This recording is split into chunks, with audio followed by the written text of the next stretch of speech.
Assalamualaikum warahmatullahi wabarakatuh. Halo teman-teman semua, balik lagi dengan saya Nafisa, salah satu dosen Universitas Pamulang. Dalam video pembelajaran kita kali ini, kita akan bahas mengenai pemeriksaan hutang jangka pendek yang ada di dalam mata kuliah Auditing 2. Oke, langsung saja ke pembahasan materi. Menurut Agus dalam bukunya tahun 2013, liability jangka pendek terbagi menjadi 11 item. Yang pertama adalah utang usaha yang menjadi concern dalam suatu pemeriksaan dalam perusahaan. Nah, hal-hal apa aja sih yang perlu diperhatikan dalam pemeriksaan ini? Yang pertama, perusahaan biasanya akan mencatat kewajiban atau hutang lebih rendah dari nilai yang sebenarnya.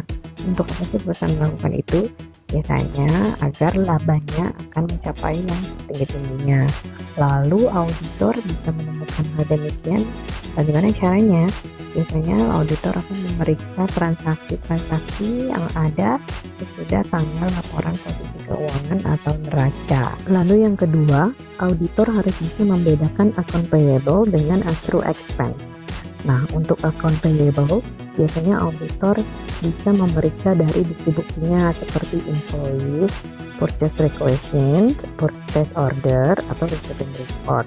Yang di dalamnya ada nominalnya, ada quantity-nya. Nah, untuk accrued expense, biasanya auditor itu akan memeriksa dari perhitungan dari tahun-tahun sebelumnya dibandingkan dengan tahun yang diperiksa. Seperti itu. Sama halnya dengan akun-akun lain, biasanya auditor memerlukan prosedur pengujian substantif dalam pemeriksaan di perusahaan-perusahaan. Untuk prosedur pengujian substantif yang sudah kita ketahui tentunya bahwa terbagi menjadi 5 bagian. Yang pertama adalah prosedur audit awal. Pada prosedur ini, auditor biasanya melakukan beberapa hal. Yang pertama, usut saldo utang usaha di neraca, lalu menghitungnya kembali pada buku besar, dan mengusut ke KKP juga yang di tahun lalu. Lalu, transaksi-transaksi pembelian, pembayaran utang, jumlahnya berapa, sumber postingnya benar atau tidak, lalu debit kreditnya benar atau tidak di buku besar dan jurnal. Lalu yang terakhir adalah merekonsiliasi buku pembantu utang dengan bukti transaksi. Prosedur yang kedua adalah prosedur analitik. Nah, di dalam prosedur ini, auditor biasanya menghitung kembali rasio yang sudah ada di laporan keuangan. Untuk utang usaha, kita bisa menghitung dari tingkat perputaran utang usaha dengan rumus pembelian dibagi rata-rata utang usaha. Nah, biasanya auditor membandingkan rasio tahun lalu dengan tahun ini, lalu dengan rata-rata rasio industri, dan dengan rasio yang sudah dianggarkan, mencapai target atau tidak. Nah, gunanya untuk apa menghitung ini? Untuk menemukan salah saji dan peristiwa transaksi yang tidak biasa, lalu perubahan akuntansi, dan lain sebagainya. Prosedur yang ketiga adalah pengujian transaksi secara rinci. Nah, auditor biasanya melakukan hal-hal berikut. Yang pertama, memeriksa bukti kas keluar dengan bukti pendukung, seperti surat order pembelian dan faktur dari pemasok. Yang kedua, memeriksa kopi sertifikat wesel, lalu memeriksa surat perjanjian dengan bank, seperti pokok pinjamannya berapa, jangka waktunya berapa.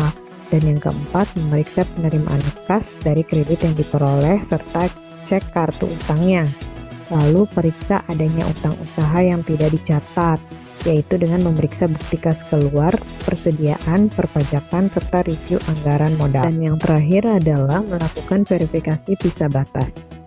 Prosedur yang keempat adalah pengujian saldo akun secara rinci. Yang dilakukan adalah yang pertama, melakukan konfirmasi utang usaha kepada vendor atau supplier.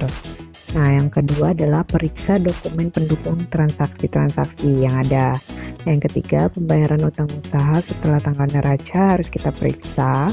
Dan yang keempat, melakukan rekonsiliasi utang usaha yang tidak dikonfirmasi ke pernyataan piutang bulanan yang diterima oleh klien dari kreditur. Lalu periksa juga daftar utang. Prosedur yang terakhir atau yang kelima adalah verifikasi penyajian dan pengungkapan. Apa aja yang dilakukan? Yang pertama, auditor memeriksa klasifikasi utang usaha di neraca, sudah benar atau tidak. Yang kedua, periksa juga pengungkapan utang usahanya. Lalu yang ketiga, meminta informasi mengenai utang bersyarat serta penjelasannya pada klien. Yang keempat, periksa notulen rapat direksi dan kontrak-kontrak yang menimbulkan utang bersyarat. Nah, yang kelima, periksa kontrak-kontrak pembelian, penjualan, dan lain sebagainya. Pembahasan selanjutnya dari materi ini adalah contoh-contoh KKP yang ada dalam pemeriksaan hutang jangka pendek. Yang pertama, KKP Compliance Test. Nah, contohnya sebagai berikut. Dalam KKP ini biasanya menekankan kepada kepatuhan dari prosedur-prosedur yang sudah ada di perusahaan. Misalnya otorisasi dari transaksi itu dijalankan oleh orang yang benar atau tidak, lalu kelengkapan bukti pendukungnya ada atau tidak, perhitungan matematikanya benar atau tidak, lalu pencatatan pada buku besar dan laporan keuangan cocok atau enggak nih. Nah, kebetulan ada konfirmasi utang atau enggak kalau utang usaha. Nah, penyajian laporan keuangannya sesuai standar atau tidak. Lalu terdapat surat-surat perjanjian atau enggak untuk seperti utang bank, lalu utang usaha, seperti itu. Kemudian yang selanjutnya adalah KKP Substantive Test. Berikut adalah contoh dari KKP-nya. Bisa kita lihat. Untuk KKP substantif itu lebih menekankan kepada perhitungannya. Nah, contoh di sini untuk utang usaha pada klien nilainya adalah 227.500.000. Nah, untuk auditor sendiri itu berbeda, yaitu 294.750.000. Nah, terdapat selisih yaitu 37.250.000. Nah, ini harus di-adjustment. Lalu ternyata setelah dihitung dari utang-utang jangka pendek itu terdapat kelebihan atau terdapat perbedaan 48 juta. Ternyata 48.900.000 ini melebihi angka materialitas karena materialitasnya adalah hanya 38.400.000, yaitu sebesar 1,5% dari total aktiva. Maka bisa disimpulkan bahwa karena melebihi dari nilai material yang ada, sehingga menurut pendapat auditor saldo perkiraan utang jangka pendek ini disajikan tidak secara wajar, seperti itu. Contoh KKP yang ketiga adalah contoh dari konfirmasi utang dagang. Berikut adalah contohnya. Di sini klien memberikan surat konfirmasi utang dagang kepada suppliernya untuk memberikan informasi saldo utang serta rinciannya kepada auditor. Baik teman-teman, itu saja saya rasa yang bisa saya sampaikan mengenai pemeriksaan utang jangka pendek. Mudah-mudahan ilmu yang diberikan bermanfaat. Terima kasih atas perhatian dan sudah menonton video pembelajaran kali ini. Semoga bermanfaat. Maka saya tutup dengan wassalamualaikum warahmatullahi wabarakatuh.